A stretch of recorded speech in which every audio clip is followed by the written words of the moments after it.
একদিন আম্মা জান আয়েশা রাদিয়াল্লাহু তাআলা আনহাকে মদিনার মহিলারা ডাক দিয়া কয়, ও আম্মা জান, শুনলাম পয়গম্বর ইউসুফ নবীকে আল্লাহ তাআলা দুনিয়ার সমুদয় সৌন্দর্য থেকে অর্ধেক সৌন্দর্য পয়গম্বর ইউসুফ নবীকে দান করছেন, কথাটা সত্য কিনা? আম্মা জান আয়েশা রাদিয়াল্লাহু তাআলা আনহা বলেন, হ্যাঁ হ্যাঁ, কথাটা সত্য, একটু মিথ্যা নয়। এবার মদিনার মহিলারা আম্মা জান আয়েশা রাদিয়াল্লাহু তাআলা আনহাকে ডাক দিয়া কয়, আম্মা জান, শুনলাম পয়গম্বর ইউসুফ নবীর চেহারা দেখা মদিনার মেয়েরা তাদের হাত কেটে ফেলেছিল, হাত করতল করে ফেলেছিল। পয়গম্বর ইউসুফ নবীর সৌন্দর্যে পাগল পারা হয়ে, ও পয়গম্বর, ও আম্মা জান, আমাদেরকে একটু বলেন না গো, আমাদের পয়গম্বর কেমন সুন্দর ছিলেন, কেমন সুন্দর ছিলেন।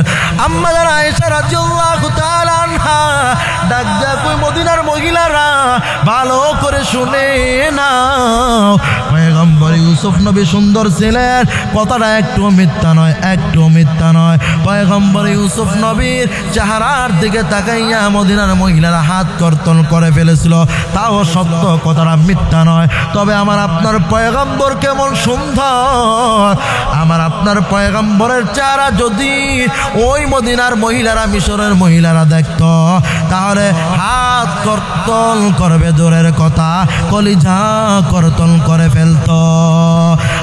ইমামুল আউয়ালিন আল আখিরিন বাহর সাদকা রাহমাতাল লিল আলামিন সাইয়্যিদুল কাউনাইন খাতমুল মুরসালিন আখিরা মুদবওয়াদ ফখরুল আউয়ালিন শাদ ওয়াজুদাশ রাহমাতাল লিল আলামিন মসজিদে ও সুধা মারো এ জমিন। বাইরা আমার, আম্মা জান আয়েশা রাদিয়াল্লাহু তাআলা আনহা ডাক দিয়া কহে, দুনিয়ার মানুষেরা শোনো, দুনিয়ার মানুষের একটা সূর্য আছে, প্রতিদিন সকালবেলা পূর্ব আকাশে পূর্ব দিগন্তে উদয় হয়, কিন্তু আমি আম্মা জান আয়েশারও একটা সূর্য রয়েছে, ওই সূর্য দুনিয়ার সূর্যের মতো না, দুনিয়ার পূর্ব আকাশে উদিত হয় না, ওই সূর্যটা আমি আম্মা জানের স্পেশালি সূর্য, ওই সূর্যটা আমি আম্মা জানের কামরার ভিতরে এশার নামাজের পর উদিত হয়। শুধু তাই নয়, শুধু তাই নয়, আম্মা জান আয়েশা রাদিয়াল্লাহু তাআলা আনহা ডাক দিয়া কহে, দুনিয়ার মানুষ, আম্মা জান আয়েশা বলেন, আমি একদিন কেমন যেন স্বর্ণমুখী একটা সুই নিয়ে কেতা সেলাই করতেছিলাম, হঠাৎ করে আমি আম্মা জানের হাত থেকে সুইটা পড়ে গেছে, ঘরের ভিতরে বাতিও নাই, অন্ধকারের ভিতরে আমি সুইটা তালাশ করে পাই না, হঠাৎ করে আমার আপনার পয়গম্বর মায়ার নবী যখন এশার নামাজের পর আমি আম্মা জানের হুজরায় যখন প্রবেশ করলেন, আমি আম্মা জানের হুজরায় যখন আগমন করলেন, আল্লাহ নবীর চেহারা মুবারক করে আলোকে আমি তাকাইয়া দেখলাম আমার হাত থেকে পড়ে যাওয়া সুইটা চোখের কন্যারে পড়ে আছে। আল্লাহ তাআলা ডাক দিয়া কয়, পয়গম্বর, আমি আল্লাহ তাআলা দুনিয়াতে আপনাকে সাধারণ কোনো পয়গম্বর হিসাবে পাঠাই নাই। আপনার বাবার নাম হলো আব্দুল্লাহ, আপনার কাবা হলো বাইতুল্লাহ। আমি আল্লাহ তাআলা আপনাকে উপহার দিলাম কিতাবুল্লাহ, আমি আল্লাহ তাআলা আপনার উপাধি দিলাম হাবিবুল্লাহ। ও পয়গম্বর, প্রত্যেক নবী রাসূলগণদের এক একটা উপাধি রয়েছে।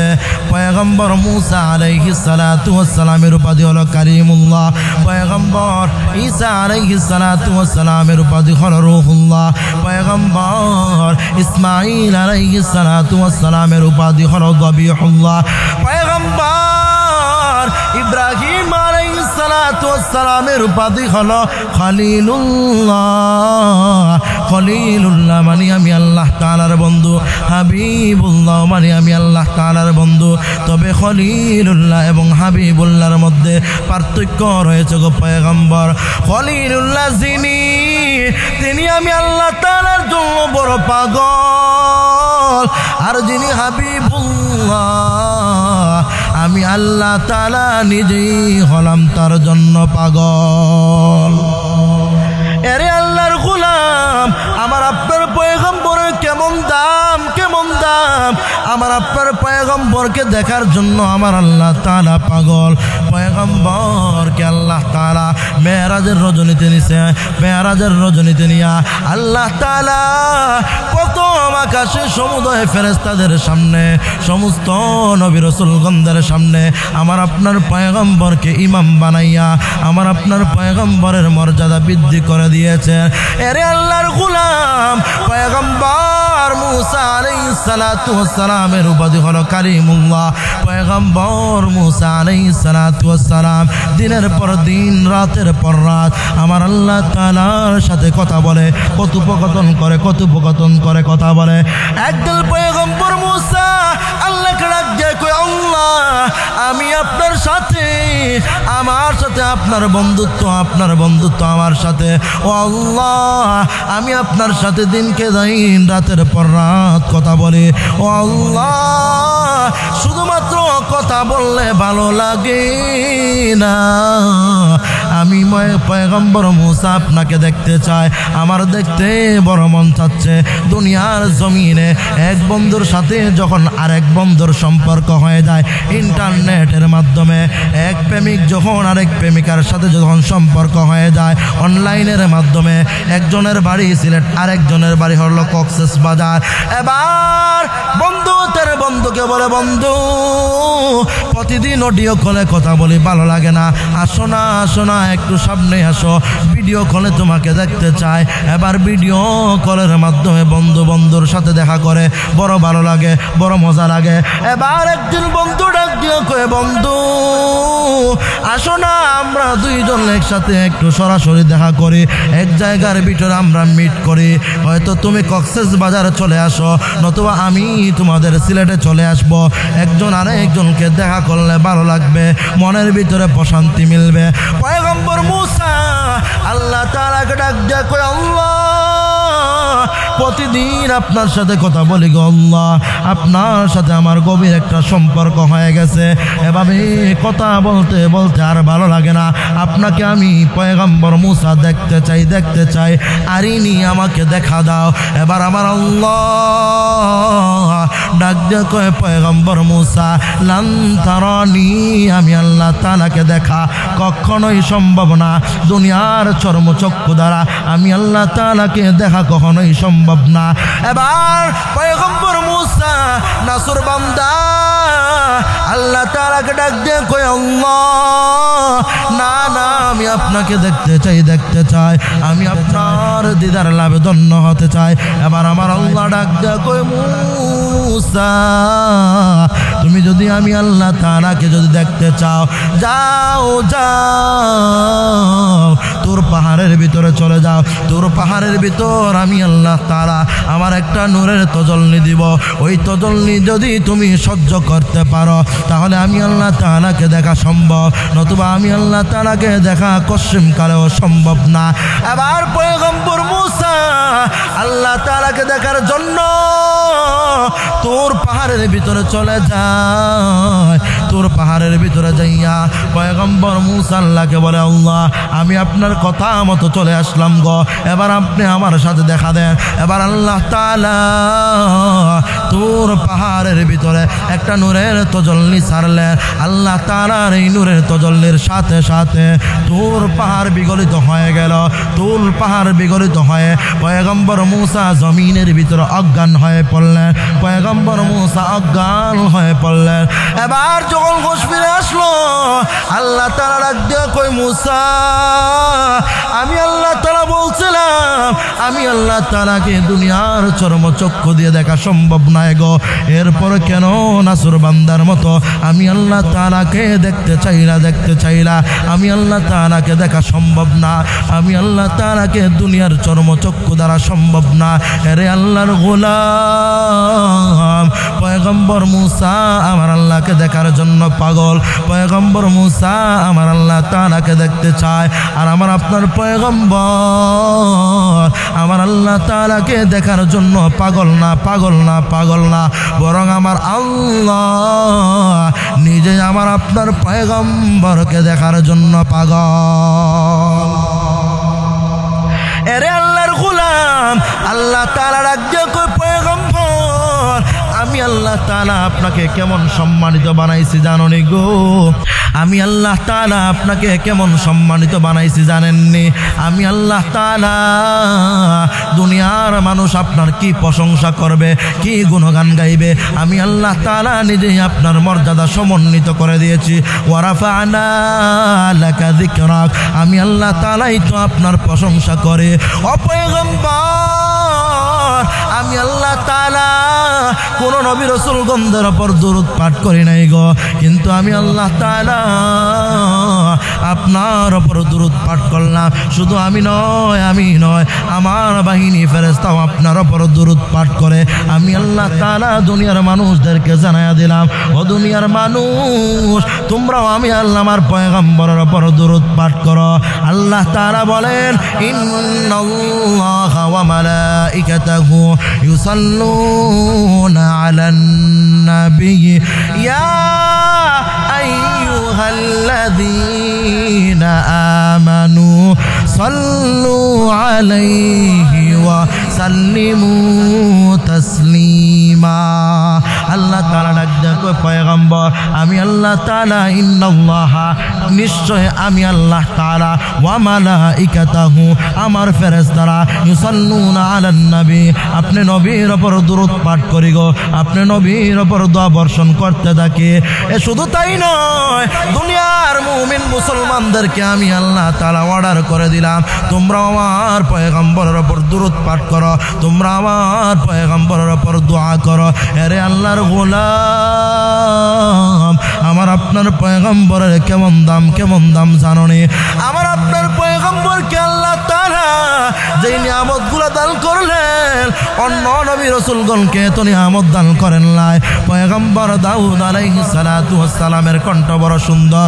পয়গম্বর দাউদ নবীর কণ্ঠ শুইনা, দাউদ নবীর তেলাওয়াত শোনার জন্য, জবর শোনার জন্য আকাশের পঙ্খিগুলা জমিনের ভিতরে লেন করে, জংলার হিংস্র প্রাণীগুলা শুনতে আসে। পয়গম্বর দাউদ নবীর তেলাওয়াত শোনার জন্য নদীর সমুদ্রের মাছগুলা আইসা সমুদ্রের কিনারায় বীর জমায়। দাউদ পয়গম্বরের কণ্ঠ বড় সুন্দর, এই জন্য সব কিছু শুনতে চায়, শুনতে চায়। কিন্তু আমার আপনার পয়গম্বরের কণ্ঠ দাউদ পয়গম্বরের মতো না। আমার আপনার পয়গম্বরের কণ্ঠ কেমন সুন্দর জানেননি গো? আমার আপনার পয়গম্বরের কণ্ঠ শুই না আকাশের পশু পঙ্খী লেন করে না, জমিনের ভিতরে সমুদ্রের মাছগুলা লেন করে না। শুধু তাই নয়, শুধু তাই নয় গো, আমার আপনার পয়গম্বরের তেলাওয়াত শুই না এই জমিনের ভিতরে যত বড় বড় কাফির বেঈমান লিডারেরা হয়েছে, আমার আপনার পয়গম্বরের তেলাওয়াতের মাধুর্যে আত্মহারা হয়া তারা কালিমার সুশীতল ছায়ার ভিতরে চলে আসে। ভাইরা আমার, আমার আপনার পয়গম্বরের কেমন দাম, কেমন দাম! পয়গম্বর ইউসুফ আলাইহিস সালাতু ওয়াস সালামকে আল্লাহ তাআলা দুনিয়ার সমুদয় সৌন্দর্য তাইকা অর্ধেক সৌন্দর্য পয়গম্বর ইউসুফ নবীকে আল্লাহ তাআলা দান করছে। একদিন আম্মা আয়েশা রাদিয়াল্লাহু তাআলা আনহাকে মদিনার মহিলারা ডাক দিয়া কয়, ও আম্মা জান, শুনলাম পয়গম্বর ইউসুফ নবীকে আল্লাহ তাআলা দুনিয়ার সমুদয় সৌন্দর্য তাইকা অর্ধেক সৌন্দর্য পয়গম্বর ইউসুফ নবীকে দান করছেন, কথাটা সত্য কিনা? আম্মা জান আয়েশা রাদিয়াল্লাহু তাআলা আনহা বলেন, হ্যাঁ হ্যাঁ, কথাটা সত্য, একটু মিথ্যা নয়। এবার মদিনার মহিলারা আম্মা জান আয়েশা রাদিয়াল্লাহু তাআলা আনহাকে ডাক দিয়া কয়, আম্মা জান, শুনলাম পয়গম্বর ইউসুফ নবীর চেহারা দেখা মদিনার মেয়েরা তাদের হাত কেটে ফেলেছিল, হাত করতল করে ফেলেছিল।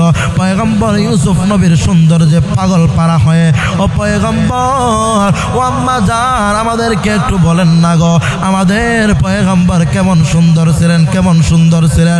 আম্মা জান আয়েশা রাদিয়াল্লাহু তাআলা আনহা ডাক দিয়া কই, মদিনার মহিলারা ভালো করে শুনে নাও, পয়গম্বর ইউসুফ ইউসুফ নবী সুন্দর ছিলেন, কথাটা একটু মিথ্যা নয়, একটু মিথ্যা নয়। পয়গম্বর ইউসুফ নবীর চেহারার দিকে তাকাইয়া মদিনার মহিলারা হাত কর্তন করে ফেলেছিল, তাও সত্য, কথাটা মিথ্যা নয়। তবে আমার আপনার পয়গম্বর কেমন সুন্দর, আমার আপনার পয়গম্বরের চেহারা যদি ওই মদিনার মহিলারা, মিশরের মহিলারা দেখত, তাহলে হাত কর্তন করবে দূরের কথা, কলিজা কর্তন করে ফেলত। ইমামুল আউয়ালিন আল আখিরিন বাহর সাদকা রাহমাতাল লিল আলামিন সাইয়্যিদুল কাউনাইন খাতমুল মুরসালিন আখিরা মুদবওয়াদ ফখরুল আউয়ালিন শাদ ওয়াজুদাশ রাহমাতাল লিল আলামিন মসজিদে ও সুধা মারো এ জমিন। বাইরা আমার, আম্মা জান আয়েশা রাদিয়াল্লাহু তাআলা আনহা ডাক দিয়া কহে, দুনিয়ার মানুষেরা শোনো, দুনিয়ার মানুষের একটা সূর্য আছে, প্রতিদিন সকালবেলা পূর্ব আকাশে পূর্ব দিগন্তে উদয় হয়, কিন্তু আমি আম্মা জান আয়েশারও একটা সূর্য রয়েছে। ওই সূর্য দুনিয়ার সূর্যের মতো না, দুনিয়ার পূর্ব আকাশে উদিত হয় না। ওই সূর্যটা আমি আম্মা জানের স্পেশাল সূর্য। ওই সূর্যটা আমি আম্মা জানের এক কামরার ভিতরে এশার নামাজের পর উদিত হয়। শুধু তাই নয়, শুধু তাই নয়, আম্মা জান আয়েশা রাদিয়াল্লাহু তাআলা আনহা ডাক দিয়া কহে, দুনিয়ার মানুষ, আম্মা জান আয়েশা বলেন, আমি একদিন কেমন যেন স্বর্ণমুখী একটা সুই নিয়ে খেতা সেলাই করতেছিলাম। হঠাৎ করে আমি আম্মা জানের হাত থেকে সুইটা পড়ে গেছে, ঘরের ভিতরে বাতিও নাই, অন্ধকারের ভিতরে আমি সুইটা তালাশ করে পাই না। হঠাৎ করে আমার আপনার পয়গম্বর মায়ার নবী যখন এশার নামাজের পর আমি আম্মা জানের হুজরায় যখন প্রবেশ করলেন, আমি আম্মা জানের হুজরায় যখন আগমন করলেন, আল্লাহ নবীর চেহারা মুবারক করে আলোকে আমি তাকাইয়া দেখলাম আমার হাত থেকে পড়ে যাওয়া সুইটা চোখের কন্যারে পড়ে আছে। এরে আল্লাহর গোলাম, আমার আপনার পয়গম্বরের কেমন দাম, আমার আপনার পয়গম্বর কেমন দাম জানোনি? আমার আপনার পয়গম্বর মক্কার জমিনে আগমন করছে। ওই মক্কার জমিনটা আমার আল্লাহ তাআলার কাছে সবচেয়ে দামি শহর। আমার আপনার পয়গম্বর এমন একটা বংশে আগমন করছেন, ওই বংশ সবচেয়ে উঁচু বংশ, কুরাইশ বংশ। আমার আপনার পয়গম্বর, আল্লাহর পয়গম্বর আব্দুল্লাহর উরুসজাত আমিনার গর্ভে যখন আসলেন, আমিনা রাদিয়াল্লাহু তাআলা আনহা ডাক দিয়া কয়, হে দুনিয়ার মানুষ, আমার আপনার পয়গম্বর বিশ্বনবী মুহাম্মদুর রাসূলুল্লাহ সাল্লাল্লাহু আলাইহি ওয়াসাল্লাম যখন আমি আমিনার গর্ভে চলে আসলো, আমি আমিনার গর্ভে চলে আসার পর আমি আমিনা যখন রাস্তা দিয়ে গমন করতাম, রুদ্রের তাপ থাকতো, পয়গম্বর আমার গর্ভে থাকাকালীন অবস্থায় আমি আম্মা জান তাকাইয়া দেখতাম আমার উপর যেন আকাশের মেঘমালা ছায়া দিয়ে আমাকে সান্ত্বনা দিচ্ছে, আমাকে ছায়া দিচ্ছে।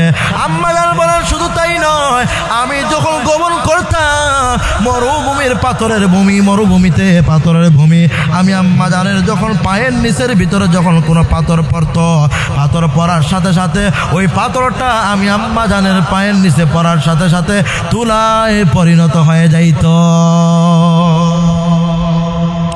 কেমন নবীর উম্মত আমরা! আজকে সেই নবীকে আমরা চিনতে পারি নাই, সেই নবীকে আপনি আমি চিনতে পারি নাই। সেই নবীর প্রতি মহব্বত আমার আপনার অন্তরে নাই। যদি সেই নবীর প্রতি মহব্বত অন্তরে থাকতো, হে যুবক ভাইগ, আজকে তুমি দাড়ি কাইটা আমার আপনার পয়গম্বরের কলিজায় আঘাত করতা না। আজকে তুমি দাড়ি চাইটা আমার আপনার পয়গম্বরের কলিজায় আঘাত করতা না। দাড়ি কাটলে বিবি খুশি হয়, মা বাবা খুশি হয়, তোমার গার্লফ্রেন্ড বয়ফ্রেন্ড সব খুশি হয়, কিন্তু দাড়ি কাটলে আমার আল্লাহ তাআলা বেজার হয়, আমার পয়গম্বর বেজার হয়। এখানেও মুমিনের পরীক্ষা, ইমানের পরীক্ষা। এবার তুমি চিন্তা করো, তুমি তোমার বিবিকে খুশি রাখবা নাকি আমার পয়গম্বরকে খুশি রাখবা? দাড়ি কাটা কেমন গুনাহ জানো নি? 4 মাযহাবের ইমামদের মতে, কারো মতোই 4 মাযহাবের ইমামদের মতে, কারো মতোই এক মুষ্টির নিচে দাড়ি কাটা হচ্ছে সম্পূর্ণ হারাম। এক মুষ্টির নিচে দাড়ি কাটা হচ্ছে সম্পূর্ণ হারাম। শুধু আল্লাহর নবীর হাদিস নয়, বৈজ্ঞানিকরা দাড়ি চাটলে কি হয়, বৈজ্ঞানিকের দৃষ্টি থিওরি অনুযায়ী বলে, বৈজ্ঞানিকরা বলে যারা দাড়ির ভিতরে অস্ত্র লাগায়, দাড়ি কামাই করে, যারা দাড়ি চাটে, যারা এক মুষ্টির কম রাখে, বৈজ্ঞানিক বলে তাদের ওপর 3টা মুসিবত আসে। 1 নাম্বার হলো যৌবনের পাপ, যৌবনের পাওয়ার চলে যায়, যৌবনের পাওয়ার লেজ হয়ে যায়। 2 নম্বর চোখের জ্যোতি চলে যায়। 3 নম্বর হলো অকালে মৃত্যুবরণ হয়, অকালে মৃত্যুবরণ হয়। তারপরে 4 নম্বর, ওই বান্দা মৃত্যুর সময় তার কালিমা নসিব হয় না। রে আল্লাহর গোলাম, এই জন্য একটু চিন্তা করো রে যুবক ভাই, দাড়ি কাইটা আমার আপনার পয়গম্বরকে কষ্ট দিবা নাকি আমার পয়গম্বরকে সন্তুষ্ট রাখবা? দাড়ি কাইটা আমার আপনার পয়গম্বরকে কষ্ট দিও না। পয়গম্বর বলেন, মানুষ যখন ঘুমের ঘরে যায় তখন মানুষ আর গুনাহ করার কোনো ক্ষমতা থাকে না। মানুষ যখন ঘুমের ঘরে যায় গুনাহ করার কোনো ক্ষমতা থাকে না। কিন্তু যেই বান্দা দাড়ির ভিতরে অস্ত্র লাগায়, দাড়ি চাটে, দাড়ি কামাই করে, এক মুষ্টির কম যারা দাড়ি রাখে, পয়গম্বর বলেন অনবরত ফেরেশতারা তাদের আমল নামায় গুনাহ লিখতে থাকে। আপনি নামাজ পড়তেছেন, নামাজের সওয়াব হচ্ছে, কিন্তু দাড়ি চাটার কারণে, দাড়ি কাটার কারণে, দাড়ি কাটার গুনাহ কিন্তু আপনার নামাজের ভিতরে হচ্ছে। এরে আল্লাহর গোলাম, এই জন্য নবীর মহব্বত অন্তরে ঢুকাও রে ভাই। আমার আপনার পয়গম্বর আমেনার কোলে যখন চলে আসলেন, আমেনার কোলে চলে আসার পর আল্লাহর পয়গম্বরের পিতা আব্দুল্লাহ যখন সিরিয়ায় ব্যবসার উদ্দেশ্যে চলে গেলেন, সিরিয়ায় যখন ব্যবসার উদ্দেশ্যে চলে গেলেন, আল্লাহর পয়গম্বরের পিতা আব্দুল্লাহ সিরিয়ায় ইন্তেকাল করেন, আর ফিরে আসেন নাই। এবার আমিনা আল্লাহর নবীকে গর্ভধারণ কইরা টেনশনের ভিতরে পড়ে গেলেন, এই ছেলেটাকে আমি দুনিয়াতে কিভাবে লালন পালন করব, কিভাবে বড় করব? এই ছেলের যে অভিভাবক দুনিয়ার জমিন থেকে বিদায় হয়ে চলে গেছে। এমত অবস্থায় আমার আল্লাহ তাআলা ডাক দিয়া কয়ে, জিব্রাইল যাও যাও আমার মা বন্ধুর মাকে সান্ত্বনার বাণী শোনায়া দাও। আমার বন্ধুর বাবা জন্মের পূর্বে বিদায় হয়ে গেছে, তো কি হয়েছে? আমি আল্লাহ তাআলা নিজেই আমার বন্ধুর জন্য অভিভাবক হয়ে গেলাম।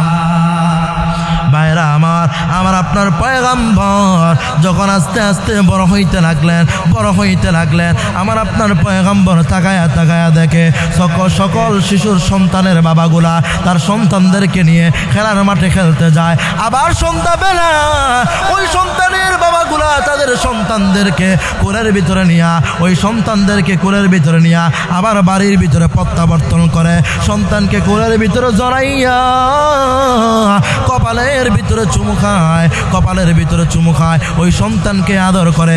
আমার মায়ার নবী রাস্তার দিকে, রাস্তার এক কিনারায় পইরা কান্না করে। হঠাৎ করে মাগরিবের সময় হয়ে যায়। আমেনা আমার আপনার পয়গম্বরকে, শিশু মুহাম্মদকে আনার জন্য খেলার মাঠের দিকে রওনা হয়। এবার আমিনা ডাক দিয়া কয়, ও তোমরা কে, কোথায় আছো গো? আমার সন্তান শিশু মুহাম্মদকে তোমরা একটা দেখছো নাকি?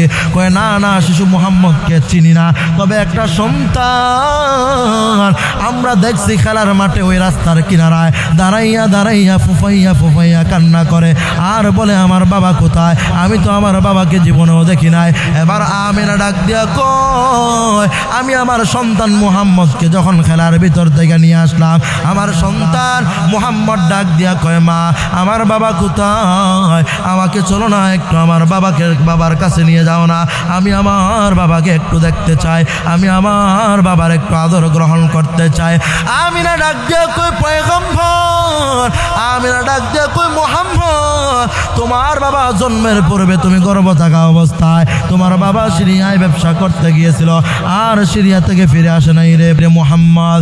এবার আমার আপনার পয়গম্বর শিশু মুহাম্মদ সাল্লাল্লাহু আলাইহি ওয়াসাল্লাম ডাক দিয়া কয় মা চলো না আমার বাবার কবর দেশে জিয়ারত করতে যাব, আমি আমার বাবার কবরটা একটু দেখতে চাই, আমার বাবার কবর জিয়ারতে চলে নিয়ে যাও না কেন? এবার মা ডাক দিয়ে কয় চলো তোমার দাদা আব্দুল মুত্তালিবের কাছে অনুমতি নিয়ে তোমাকে তোমার বাবার কবর জিয়ারত করাইতে যাব। এবার আমেনা দাদা আব্দুল মুত্তালিবের কাছ থেকে অনুমতি নেয়। আব্দুল মুত্তালিব বলে যাও যাও যাও আমার নাতিকে তার বাবার কবরটা দেখায় নিয়ে আসো, যাও উম্মে আইমানকে সাথে দিয়া দিলাম, যাও উম্মে আইমান আমার নাতিকে তোমরা দেখে শুনে রাখবা। এবার মা আমিনা আল্লাহর পয়গম্বর শিশু মুহাম্মদকে সাথে নিয়া উম্মে আইমানকে সাথে নিয়া আল্লাহর পয়গম্বরকে সাথে নিয়া বাবার কবর দেশে জিয়ারত করতে যায়। দূর থেকে গোড়ার ওপর থেকে নাইমা আমেনা ডাক দিয়া কয় ও শিশু মুহাম্মদ এই যে তাকাইয়া তাকাইয়া দেখো ওই যে বাস বাগানের ভিতরে মরুভূমির ভিতরে তোমার বাবার কবর পইরা রয়েছে। এবার আমার আপনার পয়গম্বর পুরা থেকে লাভ দিয়া আমার আপনার পয়গম্বর বাবার কবরের পাশে চলে যায়। বাবার কবরের পাশে চলে যাইয়া আল্লাহর পয়গম্বর বাবার কবরকে দইরা জড়াইয়া জড়াইয়া ফুফাইয়া ফুফাইয়া কান্না করে, আমি আমার বাবাকে জন্মের পূর্বে হারায়া গেছে ফেলছি। এবার আমার আল্লাহ তাআলা ডাক দিয়া কই জিব্রাইল যাও যাও আমার বন্ধুকে সান্ত্বনার বাণী শোনায়া দাও, আমার বন্ধু যদি এইভাবে কান্না করে আমি আল্লাহ তাআলা সহ্য করতে পারবো না, আমি আল্লাহ তাআলা সহ্য করতে পারি না, আমি আমার বন্ধুর কান্না সহ্য করতে পারবো না, যাও যাও আমার বন্ধুকে সান্ত্বনার বাণী শোনায়া দাও, তার বাবা দুনিয়াতে নাই তো কি হয়েছে, আমি আল্লাহ তাআলা তার অভিভাবক হয়ে গেলাম, আমি আল্লাহ তাআলা তার গার্জিয়ান হয়ে গেলাম। এবার মাগরিবের সময় হয়ে যাচ্ছে, উম্মে আইমান এবং আমিনা ডাক দিয়া কয় সন্তান আসো না, সময় হয়ে যাচ্ছে অনেক দূরের পথ, আমরা চলে যাইব। এবার শিশু মুহাম্মদ সাল্লাল্লাহু আলাইহি ওয়াসাল্লামকে সাথে নিয়ে আমিনা যখন রওনা হয়ে যায়, পথের মধ্যে আবওয়া নামক স্থানে আসার পর আমিনা পেটে ব্যথা অনুভব করলেন। এবার উম্মে আইমানকে বললেন ও উম্মে আইমান আমাকে গুড়ার পিঠ থেকে একটু সোয়ার থেকে নামায়া দাও, আমি আর মনে হয় আর দুনিয়াতে বেশিক্ষণ বাঁচবো না। এবার আমিনা রাদিয়াল্লাহু তাআলা আনহা জমিনের ভিতরে পড়ে গেলেন আর উম্মে আইমানকে ডাক দিয়ে বলতেছে ও উম্মে আইমান আমার সন্তান মুহাম্মদকে আমার কোলে দাও না, একটু আমার কোলে দাও না গো, আমি শেষবারের মতো আমার সন্তানকে একটু আদর করতে চাই, আমি আমার শেষবারের মতো আমার সন্তানকে একটু জড়ায়া ধরতে চাই, তার কপালের ভিতরে আমি চুমু খাইতে চাই। আরে আমার সন্তান তার বাবার কবর জিয়ারত কইরা আইসা কবর জিয়ারত করতে আইসা আমি মাকেও বুঝি দুনিয়া থেকে হারায়া ফেলতেছে, আমার সন্তান দুনিয়াতে কিভাবে লালিত পালিত হবে আমার তো বোধগম্য হচ্ছে না। এবার আল্লাহর পয়গম্বরের মা আমেনা দুনিয়ার জমিন থেকে বিদায় নিয়ে যখন চলে যায়, আমার আপনার পয়গম্বর আমিনাকে আমিনার লাশ জড়ায় ধরা কান্না করে আর বলে মা কেমন নিষ্ঠুরতা করলা, বাবার কবর জিয়ারত কইরা আইসা আপনাকেও হারায় ফেললাম গো মা, ও মা বলো না আমি কাকে মা বলে ডাক দিব, আমি যখন বাসার ভিতরে যাব কে আমাকে মুখে খাবার তুলে দিবে, আমি রাতের বেলা কাকে জড়াইয়া আমি ধরবো গো মা, আমি কাকে আম্মাজান বলে ডাক দিব গো মা, আমার যে দুনিয়াতে বাবাও নাই মাও নাই, আমি যে বাবা হারা এতিম, আমি যে মা হারা নিঃস্ব হয়ে গেলাম। এবার আল্লাহর পয়গম্বর কান্না করতেছে, উম্মে আইমান ডাক দিয়া কই মুহাম্মদ চলো না চলো না, রাত্র গভীর হয়ে যাচ্ছে, আমরা মক্কার সুদূর পথ পাড়ি দিয়ে যাইতে হবে, মক্কায় পৌঁছতে হবে। এবার আমার আপনার পয়গম্বর শিশু মুহাম্মদ সাল্লাল্লাহু আলাইহি ওয়াসাল্লামকে সাথে নিয়ে উম্মে আইমান চলে আসলো। উম্মে আইমান যখন উটের ভিতরে সওয়ার হয়ে আসলো, তাকাইয়া তাকাইয়া আবু তালেব আব্দুল মুত্তালিব তাকাইয়া তাকাইয়া দেখে আল্লাহর পয়গম্বর যাওয়ার সময় 3 জন গেছে, আসার বেলা 3 জন নয় বরং 2 জন, উম্মে আইমান এবং আল্লাহ আল্লাহর পয়গম্বর আব্দুল মুত্তালিব ডাক দিয়া কই উম্মে আইমান আমার বৌমা কোথায় একটু বলো না। এবার উম্মে আইমান ডাক দিয়া কয় হে আমার মালিক, হে আমার মুনিব, আপনার বৌমা শিশু মুহাম্মদের মা তার বাবার কবর জিয়ারত থেকে ফিরে আসার পথে আবওয়া নামক স্থানে দুনিয়া থেকে চিরতরের জন্য পরকালগামী হয়ে গেছে। এবার আমার আপনার পয়গম্বর আব্দুল মুত্তালিবকে জড়াইয়া ধরে আর কান্না করে আর বলে দাদা আমার যে দুনিয়াতে মা নাই, আমার বাবা নাই, বলো না আমি কার সাথে রাত্রের বেলা ঘুমাবো, আমি কাকে মা বলে ডাক দিব, আমার মুখে কে খাবার তুলে দিবে। মুহাম্মদ কান্না করো না, কান্না করো না, আমি আব্দুল মুত্তালিব দুনিয়াতে যতদিন বেঁচে থাকবো ততদিন পর্যন্ত আমি তোমাকে মা হারা ব্যথা, বাবা হারা ব্যথা বুঝতে দিব না। আমার আপনার পয়গম্বর জন্মের পূর্বেই বাবা হারায়েতিম, মাত্র 6 বছর বয়সে মা হারায়েতিম, মাত্র 8 বছর বয়সে আমার আপনার পয়গম্বর দুনিয়া থেকে চিরতরের জন্য দাদা আব্দুল মুত্তালিবকেও হারায় ফেললেন। ভাইরা আমার, এই জন্য পয়গম্বরের মহব্বত অন্তরে ঢোকাও। আমার আপনার পয়গম্বর সাধারণ কোনো নবী নাই গো, সাধারণ কোনো নবী নাই গো। আল্লাহ তাআলা ডাক দিয়া কই পয়গম্বর আমি আল্লাহ তাআলা আসমানের জন্য আল্লাহ, আপনি জমিনের জন্য আসমানের জন্য পয়গম্বর, আমি জমিনের জন্য আল্লাহ, আপনি জমিনের জন্য পয়গম্বর। আমি আল্লাহ তাআলা আকাশ বাতাস চন্দ্র সূর্য সব কিছুর জন্য আল্লাহ, আপনি পয়গম্বর দুনিয়ার কুল কায়নাতের জন্য পয়গম্বর। ইন্নী রাসূলুল্লাহি ইলাইকুম জামিআ, আমি আল্লাহ তাআলা শুধুমাত্র মক্কাবাসীর জন্য আপনাকে পয়গম্বর বানাই নাই, শুধুমাত্র মদিনাবাসীর জন্য আপনাকে পয়গম্বর বানাই নাই, আমি আল্লাহ তাআলা আপনাকে গোটা বিশ্বের জন্য কিয়ামত পর্যন্ত নবী হিসাবে স্বীকৃতি দিলাম।